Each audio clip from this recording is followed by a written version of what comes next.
Pressure groups are anti-democratic, critically examine. Pressure groups are anti-democratic, critically examine the functioning of pressure groups in the context of above statement. मी तुम्हाला सांगितलं त्या पद्धतीने प्रश्न मुळात फक्त एवढाच आहे. Pressure groups are anti democratic, critically examine. बाकीचा जो आहे तो कॉन्टेक्स्ट आहे.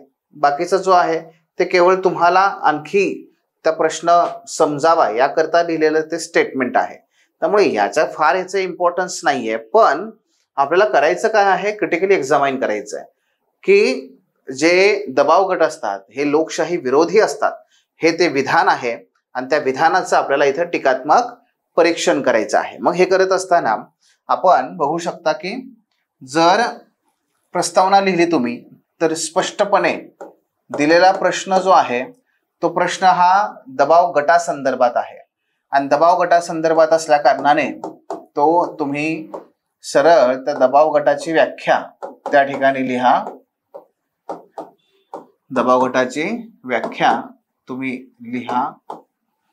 दुसरा मुद्दा, मग दबाव गट जे असतात ते एक छोटीशी डायग्राम काढा की दबाव गट हे वेगवेगळ्या प्रकारचे असतात. एक छोटीशी डायग्राम काढा या ठिकाणी ज्यामध्ये एक्सप्लेन करा की दबाव गट वेगवेगळ्या प्रकारचे असतात. काय एक्सप्लेन करायची डायग्राम इथे, कारण आपल्याला पुढे तिथे बरेचसे मुद्दे लिहायचे आहेत की त्याच्या प्रकारानुसार, म्हणजे संस्थात्मक काही दबाव गट असतात, बिगर संस्थात्मक दबाव गट असतात, त्यानंतर काही औद्योगिक दबाव गट आहेत, काही आर्थिक दबाव गट आहेत, काही शैक्षणिक दबाव गट आहेत, नाही का. दबाव गटांचे विविध प्रकार आहेत. ते अगोदरच आपण सांगून टाकलं एका आकृतीमधून परीक्षकाला, तर त्याला एक अंदाज येईल की अरे याला दबावगट ही संकल्पना खूप छान समजलेली आहे.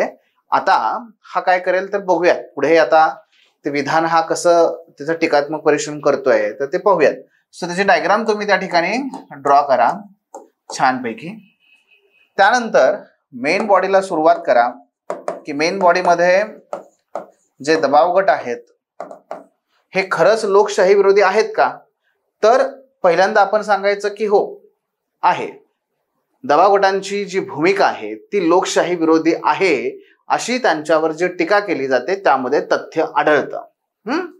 मग पहिल्यांदा आपण म्हणणार की हो, पहिला भाग म्हणजे आपण हो म्हणायचं नाहीये, आपण लिहायचंय की हा त्यांच्यावरती ही लोकशाही विरोधी असण्याची टीका केली जाते. लोकशाही विरोधी भूमिका असण्याची टीका, भूमिका असण्याची टीका. मग आपण सेफ राहतोय बघा. आपण असं म्हणत नाही की हे माझं म्हणणं, हे टीका केली जाते. मग ती का केली जाते, मग त्याचे आपल्याला 1, 2, 3, 4 मुद्दे त्या ठिकाणी लिहायचे आहेत. आणि दुसरा, एवढ्यावरती आपण थांबणार नाहीये, तर त्याची जी दुसरी बाजू आहे ते म्हणजे की ती लोकशाही विरोधी नसून उलट लोकशाही सुदृढ करण्याचीच त्यांची भूमिका आहे. ही झाली त्याची दुसरी बाजू, तीही आपल्याला लिहायची आहे. आणि म्हणून लोकशाही सुदृढ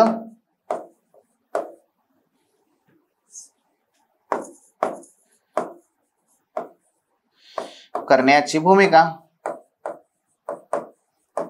म्हणजे आपण दोन्ही बाजू सांगितल्या. मग यामध्ये आपण असं लिहिणार की अशी कोणती भूमिका आहे दबाव गटांची की ज्याच्यामुळे लोकशाहीचा उलट काय होतोय, प्रसार होतोय, लोकशाही अधिक भक्कम होतीये, हे आपल्याला त्या ठिकाणी सांगायचंय. ते एक आपण करणार. आणि मग हे काय आहे, आपला जो प्रश्न आहे तो काय टीकात्मक परीक्षण आहे, क्रिटिकली एक्झामाइन आहे. त्याच्यामुळे आपल्याला ते काय आहे काय नाही हे फार काही तिथे डिस्कस करायची गरज नाहीये.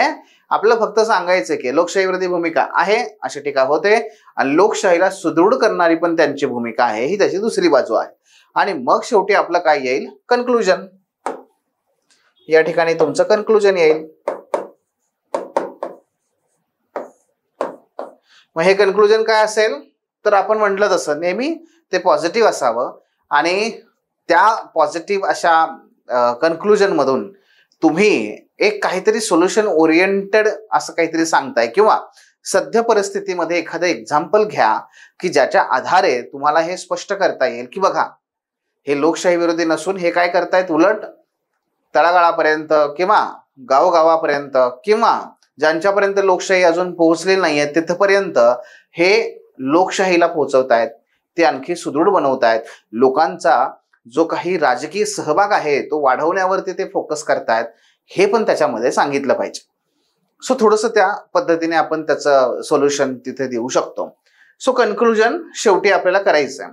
मग हे करत असताना हे जे दोन मुद्दे आहेत, लोकशाही विरोधी भूमिका असण्याची टीका, तर ती का केली जाते, तर ती टीका जो मुद्दा आहे बघा, म्हणजे मेन बॉडी आपल्याला डिस्कस करायची आहे, तर ती पहिली काय आहे की ते लोकशाही विरोधी असण्याची टीका त्यांच्यावर का केली जाते. लोकशाही विरोधी भूमिका असण्याची टीका.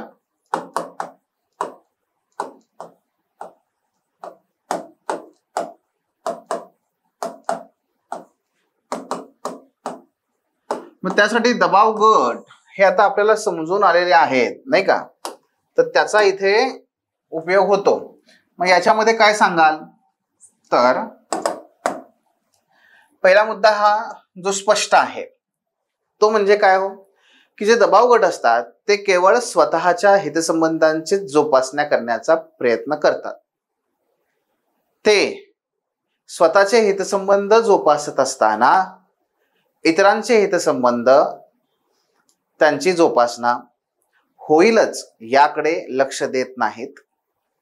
इतरांचे हितसंबंध दुखावले जातील याबद्दल त्यांना कुठेही अनैतिक वाटत नाही. उदाहरणार्थ असं बघूयात की जर समजा शेतकऱ्यांना काही अनुदान दिलं गेलं, शेतकऱ्यांना अनुदान दिलं गेलं, तर मध्यमवर्गीय त्याच्या विरोधी भूमिका घेत असेल, तर याचा अर्थ काय आहे की मध्यमवर्गीयांना शेतकऱ्यांना मिळणारं अनुदान नकोय का. मग ही आणि हे तर उघडपणे ते स्पष्ट म्हणतायत की नाही, की टॅक्स पेयरचा जो काही पैसा आहे तो तुम्ही अशा प्रकारे लोकांना अनुदान देण्यामध्ये देऊ नका, खर्च करू नका, त्याच्याऐवजी तुम्ही सुविधा निर्माण करा असं ते म्हणतायत. पण हे सरळ सरळ उघडपणे भूमिका वेगळी आहे. किंवा अगदी याचा अत्यंत तीव्र टोकाचं स्वरूप द्यायचं असेल, तीव्र टोकाचं स्वरूप, तर शेतकरी स्वतः काय म्हणतात की आमच्या मालाला हमीभाव वाढवून द्या, हमीभाव वाढला पाहिजे. पण दुसरीकडे जो ग्राहक आहे, जो ग्राहकांचा हित बघणारा जो ग्राहक हित मंच आहे किंवा नागरी हित मंच आहे, तर त्याला मात्र तिथे भाववाढीला सामोरं जावं लागेल आणि त्याचं जे बजेट आहे ते कोलमडेल.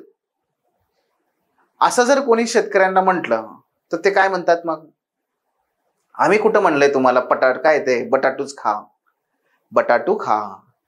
बटाटू नाही मिळाला तर टमाटो नाही मिळालं तर वांगू खा, असं ते म्हणतात, बरोबर आहे का.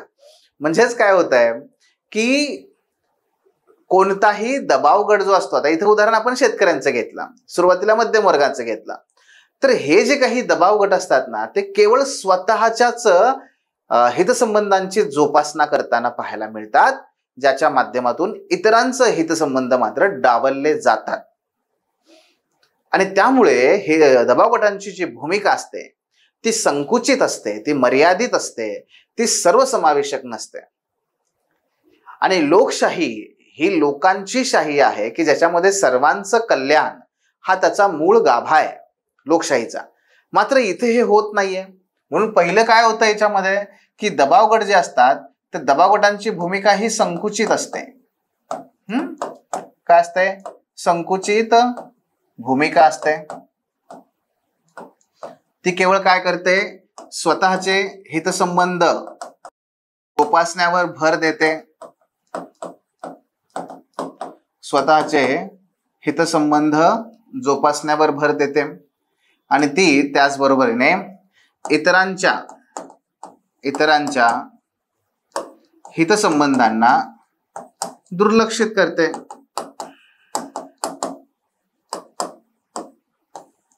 हितसंबंधांना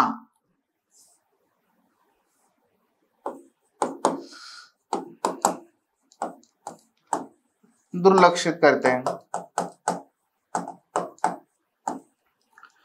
हा, तर तुम्ही इथं उदाहरण मग शेतकऱ्यांचं द्या. भारतातले काही जे काही शेतकरी आंदोलन आहेत, उदाहरणार्थ शेतकरी आणि भाववाढ,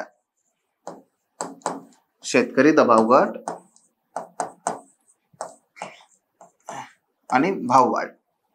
दुसरा मुद्दा काय होतो की हे जे दबाव गट असतात हे जेव्हा स्वतःचेच हितसंबंध जोपासण्याचा प्रयत्न करतात तर ते केवळ दुसऱ्या दबाव गटांचे किंवा दुसऱ्या समाजातल्याच दुसऱ्या गटांच्या हितसंबंधाकडेच दुर्लक्ष करतात असं नाही, तर ते अगदी राष्ट्रीय हित सुद्धा, राष्ट्रीय हित किंवा राष्ट्रीय स्तरावरच्या सुधारणा सुद्धा ते नाकारतात किंवा त्यांचा विरोध करतात. आणि म्हणून राष्ट्रीय हिताला सुद्धा बऱ्याच वेळेस ते बाधा उत्पन्न करतात. राष्ट्रीय हिताला किंवा सुधारणांना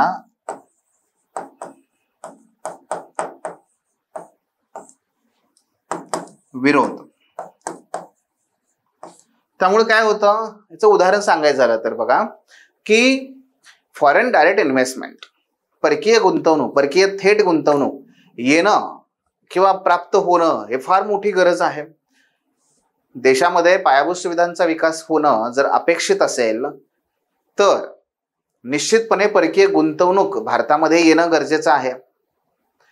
आणि त्याच्यामुळे जर बहुसंख्याक लोकांचं हितसंबंध वाढणार असतील, सुरक्षित राहणार असतील, बहुसंख्याक लोकांना त्यामुळे रोजगार प्राप्त होणार असेल, सुबत्ता विकास होणार असेल, तर ते राष्ट्रीय हित आहे.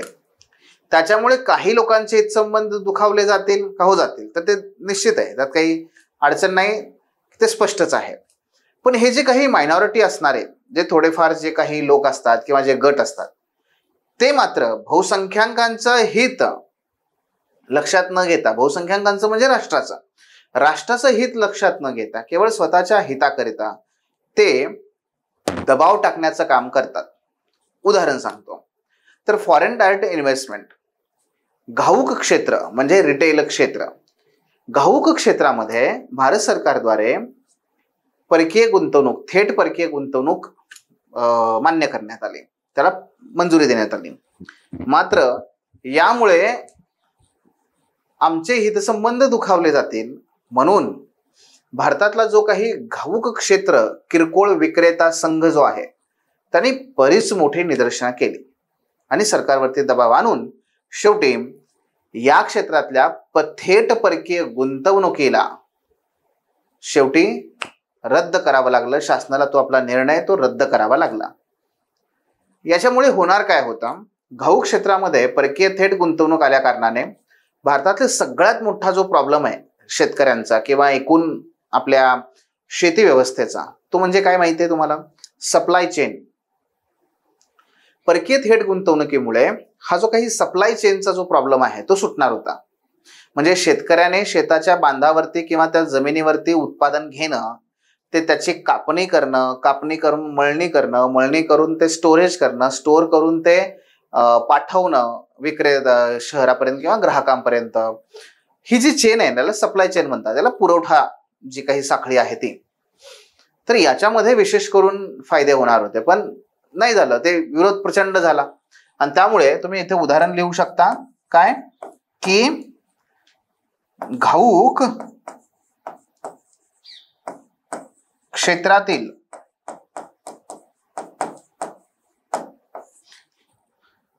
थेट परकीय गुंतवणुकीला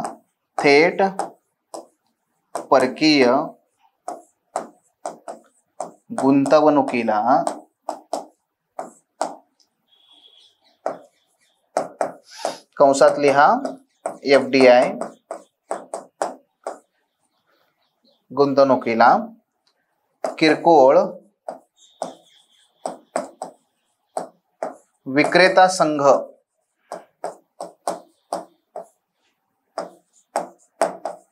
संघाद्वारे झालेला विरोध, झालेला विरोध. व हे आपण तिथे सांगू शकता. तिसरं आहे ते म्हणजे दबाव गट हे सर्व दबाव गट हे समान आकाराचे आणि समान प्रभाव असलेले असतात असं नाही. तर काही दबाव गट हे अधिक क्षमतेचे, अधिक संख्याबळ असलेले आणि अधिक प्रभावी असतात. तर काही दबाव गट हे फार मर्यादित स्वरूपाचे, अल्पसंख्य सदस्य असणारे असतात. दबाव गटांच्या या कार्यपद्धतीमध्ये जे प्रभावी दबाव गट आहेत, जे प्रभुत्वशाली दबाव गट आहे, ज्यांची संख्या मोठी आहे, त्यांचाच दबाव हा शासनावर अधिक पडतो. ज्यामुळे जे अल्पसंख्याक त्याचबरोबर जे वंचित आहेत अशा दबाव गटांना व त्या दबाव गटांच्या हितसंबंधांना फारसं सरकार दरबारी किंवा शासन दरबारी लक्ष दिलं जात नाही. आणि त्यामुळे काय होतं, असे दबाव गट हे प्रभुत्वशाली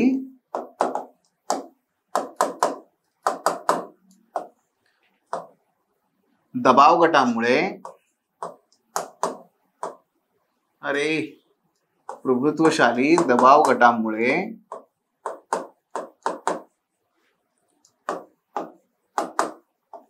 वंचित व अल्पसंख्य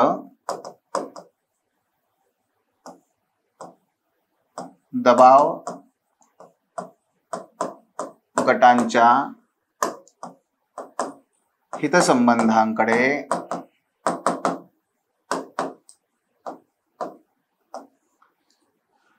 होणारे दुर्लक्ष.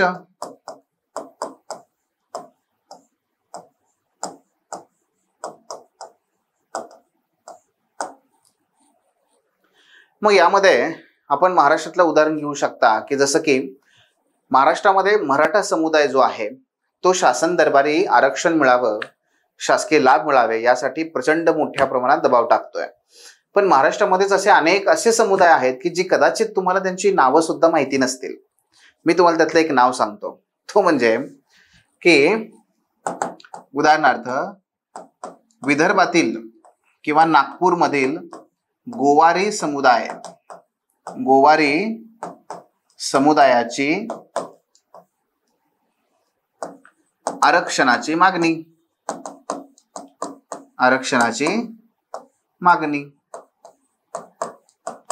माहितीये का तुम्हाला गोवारी समुदाय?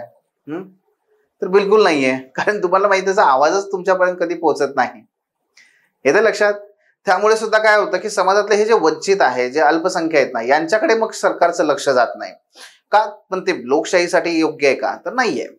लोकशाही तिथेही पोहोचली पाहिजे, तिथेही ती सुदृढ झाली पाहिजे, प्रत्येकाचा आवाज हा सरकार दरबारी पोहोचला पाहिजे. तर हाही मुद्दा आपण त्याच्या लक्षात घेऊ शकता. चौथा मुद्दा सांगता येतो तो म्हणजे हे जे दबाव गट असतात ते दबाव गट काय आहेत? तर दबाव गट हे फक्त स्वतःच्या गटापुरते मर्यादित आहेत, बरोबर का? पण जे काही दबाव गट म्हणतात की समजा शासन दरबारी जाऊन ते दबाव टाकतायत की आम्हाला असा आमच्या मालाला भाव द्या, आमच्या या मागण्या मान्य करा, ठीक आहे असं ते म्हणतात, किंवा हे कायदेच रद्द करा, हे की नाही असं. मग समजा हे केलं, पण ते केल्यामुळे खरंच त्या दबाव गटातल्या सर्व सदस्यांचा फायदा होतोच आहे, होईलच याची कुठलीही गॅरंटी, हमी ते देत नाहीत, हे नेते देत नाहीत. आणि त्यामुळे लोकशाही पद्धतीमध्ये बघा सगळ्यात एक महत्वाचा फरक आहे. राजकीय पक्ष हे सदैव त्यांच्या कृतीबाबत जनतेला उत्तरदायी असतात, अकाउंटेबिलिटी असते त्यांच्यात राजकीय पक्षांची. पण तसं दबाव गटांचं नाहीये. दबाव गट हे त्यांच्या कृतीबद्दल त्यांच्याच सदस्यांप्रतीचा आपण विचार करू, पण ते त्यांच्या सदस्यांप्रती सुद्धा कुठल्याही पद्धतीने उत्तरदायी नसतात.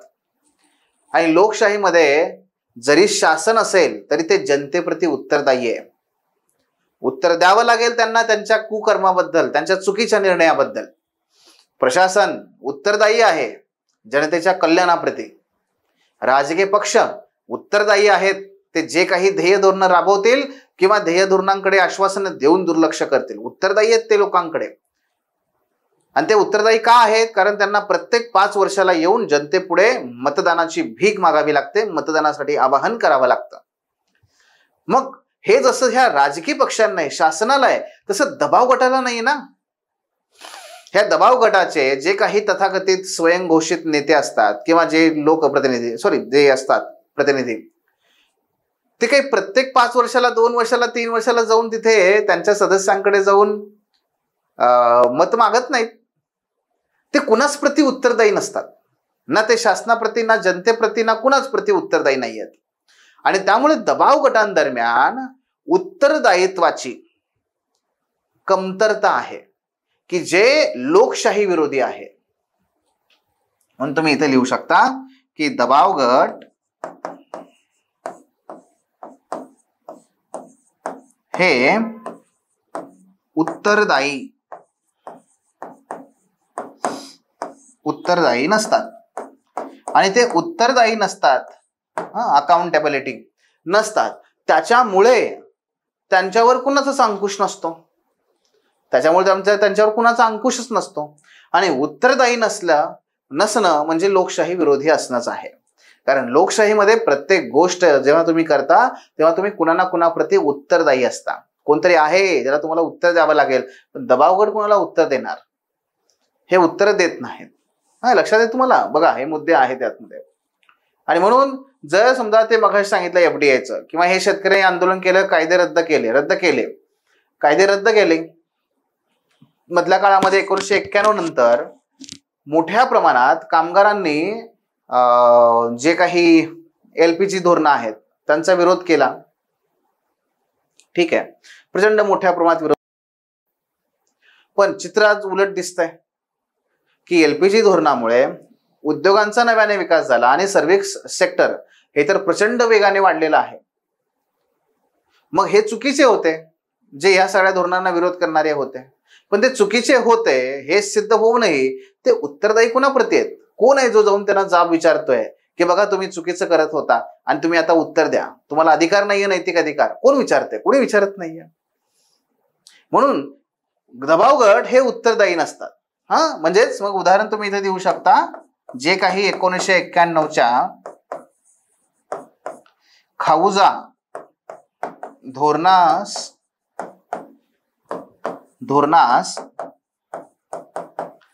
विरोध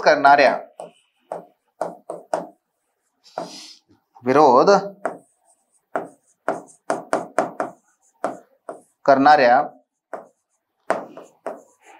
दबाव गटांचे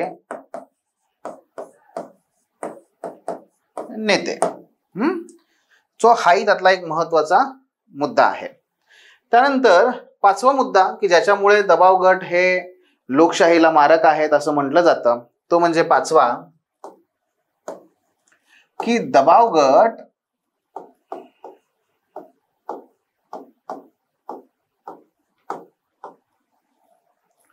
सदैव संवैधानिक मार्गाचाच वापर करतील असं नाही.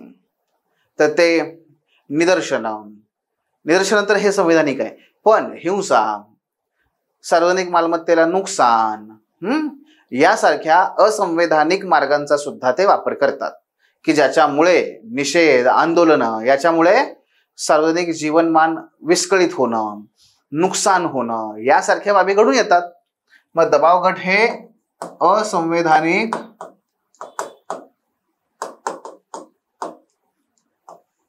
मार्गांचा देखील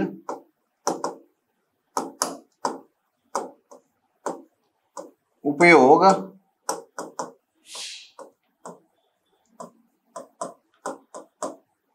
करतात. उदाहरणार्थ फ्रान्समधील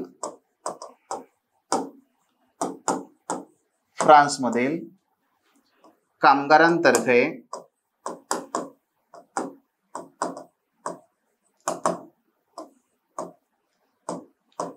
येलो बेल्ट निदर्शनांदरम्यान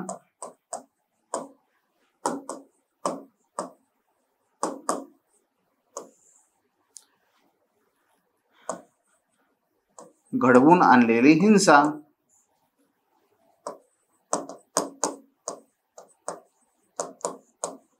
किंवा उपयोगात आणलेला हिंसेचा मार्ग. सो अशीही त्यांच्यावरती टीका केली जाते. आता असे अनेक मुद्दे आपल्याला सांगता येऊ शकतात बरं का, पण आपण तिकडे न जाता आता आपण काय करू, याची दुसरी बाजू बघूयात. दुसरी बाजू कोणती आहे की ज्याच्यामध्ये जे दबाव गट असतात हे आतापर्यंत आपण लोकशाही विरोधी आहेत असं सांगण्याचा आपण प्रयत्न केला, पण आता आपण दुसरी बाजू बघूयात की नाही, ते लोकशाही विरोधी नाही आहेत, तर ते उलट लोकशाहीला काय आहेत, तारणहार आहेत किंवा लोकशाहीचा प्रसार करणारे आहेत. ते लोकशाहीला सुदृढ बनवतात. म्हणून ते आपला दुसरा मुद्दा आपण तिथे सांगूयात. काय क्रमांक 2,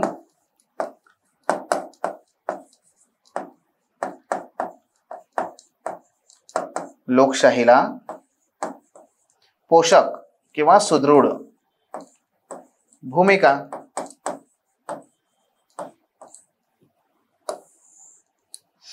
मग ज्यामध्ये बरेच मुद्दे सांगता येतात. पहिला मुद्दा काय असतो की दबाव गट हे काय करतात, राजकीय सामाजिकीकरण. जसं आपण पाहिलं बघा की राजकीय पक्ष जसं राजकीय सामाजिकीकरण घडवून आणतात, तसं दबाव गट हे सुद्धा राजकीय सामाजिकीकरण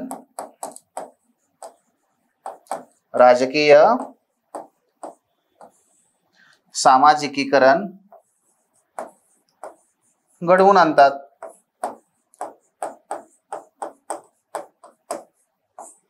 याचं खूप सुंदर उदाहरण आपण पाहू शकता. उदाहरणार्थ भारतातील जाती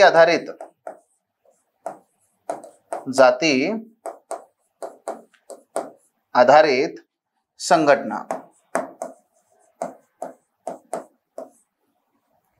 आणि केस स्टडी लिहायचीच असेल तर तुम्हाला पुढे येईलच ती, पण केस स्टडी लिहायचीच असेल तर तुम्ही इथं रजनी कोठारी यांची तिथे लिहू शकता. तर हे जे रजनी कोठारी आहेत त्यांनी राजस्थान मधल्या बऱ्याचशा जाती आधारित ज्या संघटना आहेत यांचा अभ्यास केला की लोकशाहीमध्ये त्यांची भूमिका काय आहे. मग त्याच्यामध्ये विशेषतः त्यांनी तिथल्या राजपूत संघटनेचा अभ्यास केला आणि त्यांना हे आढळलं की राजपूत संघटनेद्वारे लोकशाही म्हणजे काय हे पहिलं त्यांनी काय केलं, राजपूत संघटनेने त्यांचे जे राजपूत आहेत तिथले सर्व राजपूतांना एकत्र आणण्याचा प्रयत्न केला. एकत्र आणून त्यांना सदस्य बनवलं. त्यांना लोकशाहीमध्ये आपण एक का असणं आवश्यक आहे हे सांगितलं. मतदान आपण सर्वांनी एकत्र येऊन करणं का आवश्यक आहे हे सांगितलं.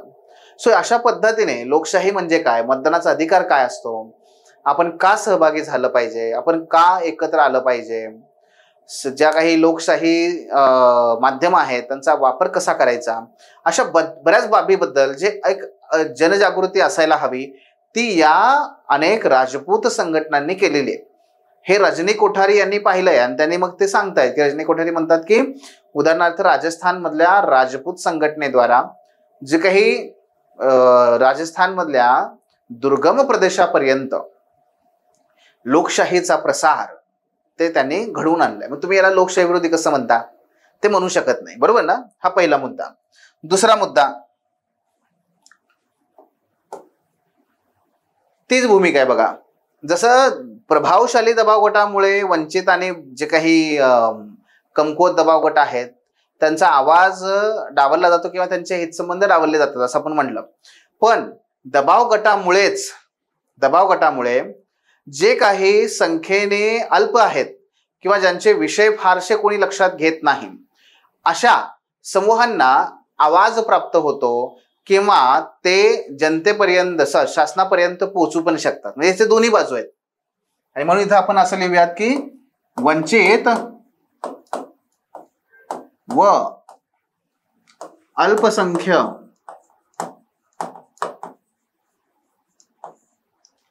समुदायाला लोकशाहीमध्ये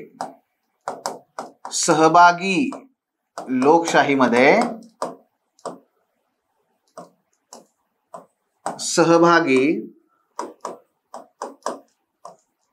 होण्याची संधी दबाव गटामुळेच मिळते. होण्याची संधी सहभागी होण्याची संधी किंवा त्यांचं प्रतिनिधित्व हे दबाव गटामुळेच होतं. याचं एक सुंदर उदाहरण मी तुम्हाला सांगतो. ब्रिटनमध्ये, ग्रेट ब्रिटनमध्ये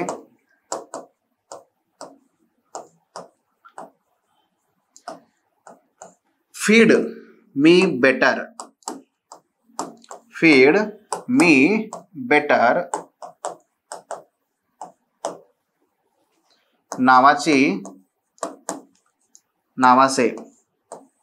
हस्ताक्षर आंदोलन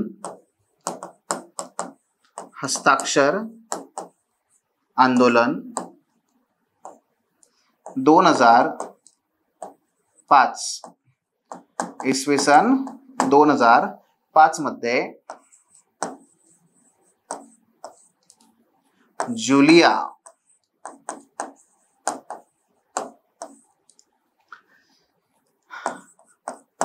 नोविस आणि अजून बऱ्याच जणी होत्या त्यामध्ये, पण ही एक महत्वाची होती. जुलिया नोविस यांनी यशस्वी केले, पार पाडले. हे काय होतं? Feed me better. आपल्याला भारतात काही प्रॉब्लेम नाहीये, म्हणजे प्रॉब्लेम नाही असं नाहीये, म्हणजे भारतामध्ये जसं मिड डे मील स्कीम आहे बघा, दुपारचं भोजन मिळतं मुलांना, मिळतं की नाही? तसंच ब्रिटनमध्ये सुद्धा दुपारचं भोजन हे तिथल्या मुलांना शाळेतलं मिळतं. पण यांनी काय केलं, हा आता मुलं हे जे विद्यार्थी आहेत त्या मुलांचं, तर त्यांच्या संदर्भात विशेषतः पोषक आहाराची गरज ही कुणाला आहे? तर तिथे ज्या शासकीय शाळेमध्ये शिकणारे विशेषतः जे कामगारांची मुलं आहेत, जे कृष्णवर्णीय मुलं आहेत, त्यांना पोषक आहाराची जास्त गरज होती किंवा आहे. कारण ते जर शाळेतून मिळालं तरी अगदी चांगल्या प्रकारे त्यांचं पोषण होऊ शकतं. मात्र शाळेतून दिला जाणाऱ्या भोजनाचा जो दर्जा होता तो अगदी जेमतेम किंवा निकृष्ट म्हणता येईल तसा.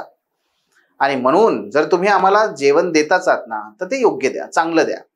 म्हणून फीड मी बेटर अशा प्रकारचं ते आंदोलन यांनी ते उभा केलं.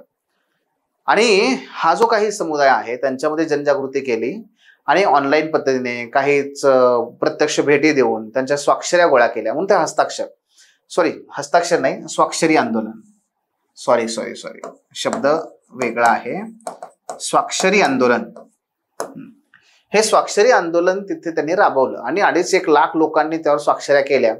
केवळ कामगार आणि कृष्णवर्णीयच नव्हे, तर इतर काही लोकांनी सुद्धा, जे सुशिक्षित आहे, ज्यांना कणव आहे किंवा ज्यांना संवेदना आहे. आणि मग तिथून दबाव शासनावरती पडला आणि मग या अशा शाळांमधून दिल्या जाणाऱ्या अन्नाचा दर्जा हा सुधारण्यात आला. आणि म्हणून काय होतं की अल्पसंख्य वंचित, आता इथे जो कामगार आहे, इथला जो काही कृष्णवर्णीय समुदाय आहे, तर तो तिथला अल्पसंख्याचा आहे आणि म्हणून त्याला या अशा प्रकारचा लाभ मिळवून दिला. पण इथं काय लक्षात येतं की हा जो समुदाय आहे त्या समुदायाला एक महत्व पटलं की अरे आपण जर एकत्र आलो तर लोकशाहीमध्ये आपल्याला सुद्धा प्रतिनिधित्व करता येतं. आपण सुद्धा पुढे जाऊन या लोकशाहीमध्ये आपण सहभागी होऊ शकतो, आपल्यालाही तो अधिकार आहे. म्हणजेच काय, त्यांच्या मनामध्ये तो भाव निर्माण झाला आहे की नाही. सो हा अशा प्रकारे मुद्दा सांगता येईल. तिसरा मुद्दा आपल्याला इथे सांगता येईल बघा, की दबाव गट एका बाजूला राजकीय सामाजिकीकरण, दुसऱ्या बाजूला जे गट आहेत, जे अल्पसंख्य वंचित गट आहेत त्यांचं प्रतिनिधित्व. तर ते तिसऱ्या बाजूला आणखी एक काम करतात, ते म्हणजे दबाव गट हे दबाव टाकतात बाहेरून कुणावर? राजकीय पक्षांवर. आणि म्हणून ते राजकीय पक्षांवर नेहमी नियंत्रण ठेवण्याचं कार्य करतात. त्यामुळे राजकीय पक्ष लोकशाहीमध्ये सजग, संवेदनाशील आणि कार्यक्षम अशी भूमिका निभावतात. नाहीतर राजकीय पक्षावर मग कुणाचं नियंत्रण आहे? म्हणून राजकीय पक्षांवर थेट दबाव टाकण्याचं कार्य हे दबाव गट करत असतात. आणि म्हणून राजकीय पक्षांची कार्यक्षमता वाढते. राजकीय पक्षांची कार्यक्षमता वाढली की लोकशाही अधिक सुदृढ बनते, असं ते म्हटलं जातं. उदाहरणार्थ आपण बघूया तिथे, दबाव गटांद्वारे राजकीय पक्षांवर सतत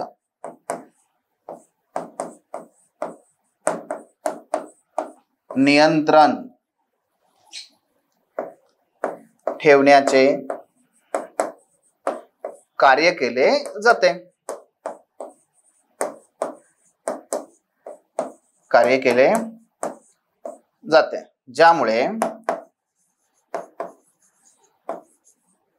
ज्यामुळे राजकीय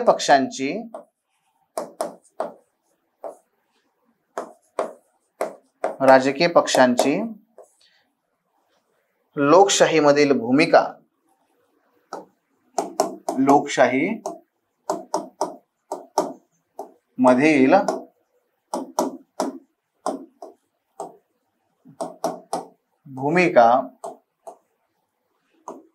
सजग व कार्यक्षम राहते.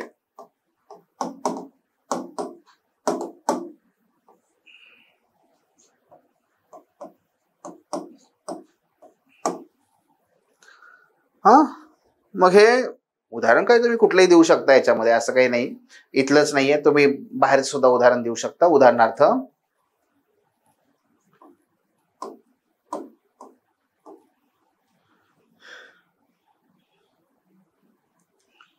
अमेरिकेतील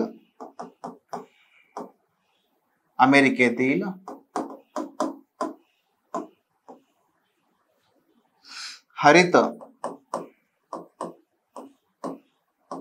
दबाव गट.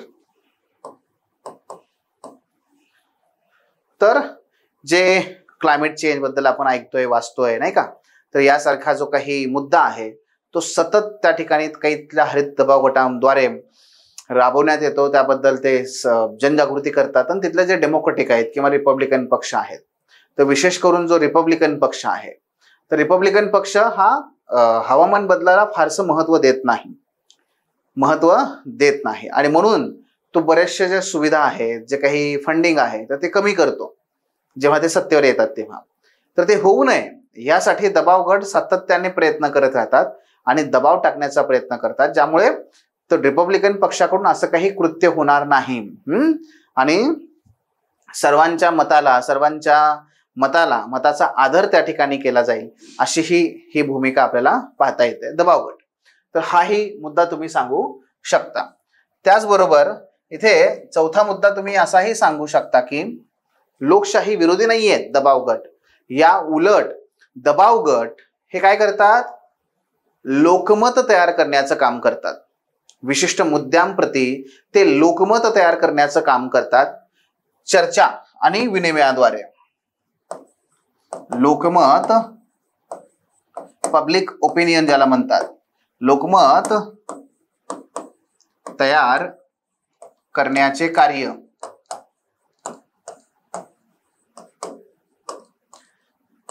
चर्चा, तसेच संवाद, तसेच जे आपण मगाशी बघितलं तसं स्वाक्षरी आंदोलन, शांततामय आंदोलन, याद्वारे ते काय करतात, लोकमत तयार करण्याचं काम करतात.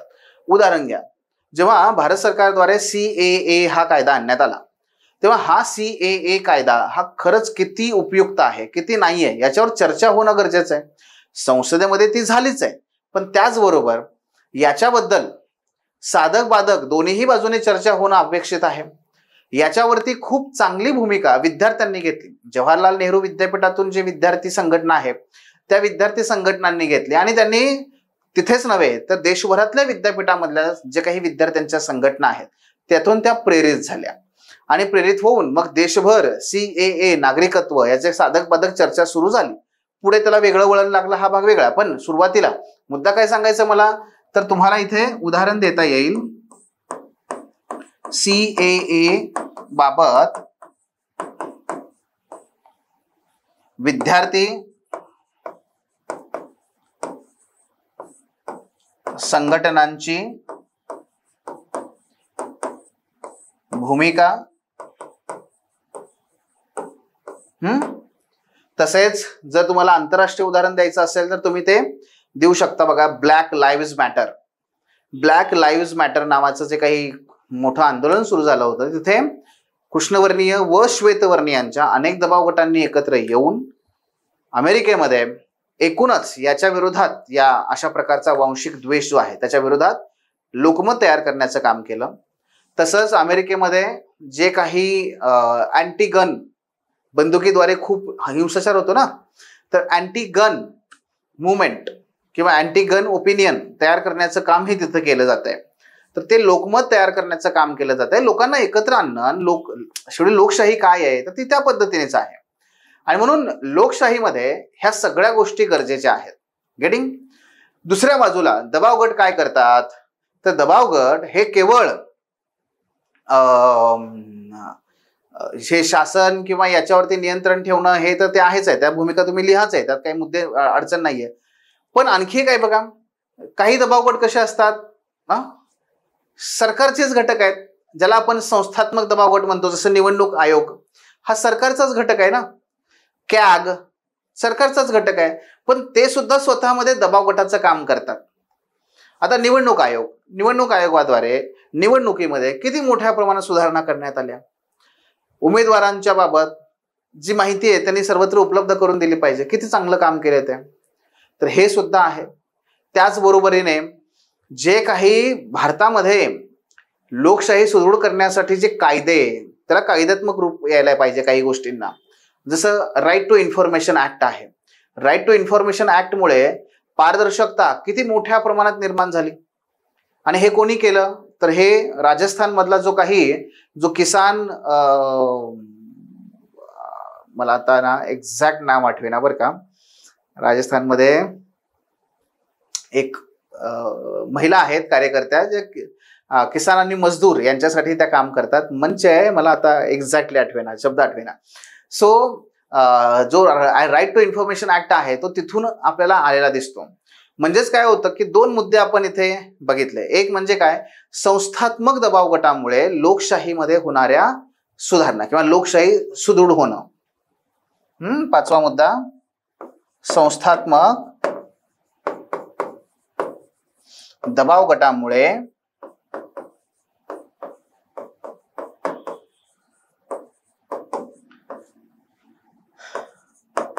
लोकशाही सुदृढ होण्यास मिळणारी मदत. उदाहरणार्थ निवडणूक आयोग.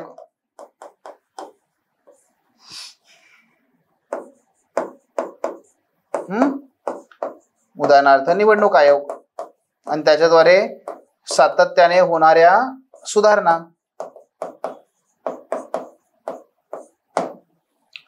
तर ते सुद्धा आपण सांगू शकता. पाचवा मुद्दा मी सांगितलं तसा की पारदर्शकता निर्माण होण्यासाठी लोकशाहीमध्ये सत्ता, संपत्ती, जाती व्यवस्था यांचा जो उपयोग होतो, त्याच्यामुळे लोकशाही ही निकोप पद्धतीने काम करू शकत नाही. तर ते दूर करण्यासाठी पारदर्शकता आवश्यक होती, जी राईट टू इन्फॉर्मेशन ऍक्ट मुळे प्राप्त झाली. तर आपण ते सुद्धा सांगू शकता. सो अशा पद्धतीने 5 मुद्दे आपण सकारात्मक लिहिले, 5 मुद्दे आपण नकारात्मक लिहिले आणि शेवटी आपण कन्क्लुजन केलं. आणि आपण हे सांगणार शेवटी की नाही, लोकशाहीसाठी हे मारक नाही आहेत, तर हे लोकशाहीमध्ये भूमिका योग्य प्रकारे बजावतात. आणि त्याच्यामध्ये एखादं तुम्ही उदाहरण कुठल्याही दबाव गटाचं टाका आणि त्यातून तुम्ही ते सांगू शकता. ठीक आहे. सो हा होता आपला तो प्रश्न. The officer, your personal mentor चॅनलच्या नवनवीन अपडेट्ससाठी चॅनलला लाईक, सबस्क्राईब आणि शेअर करा. थँक्यू.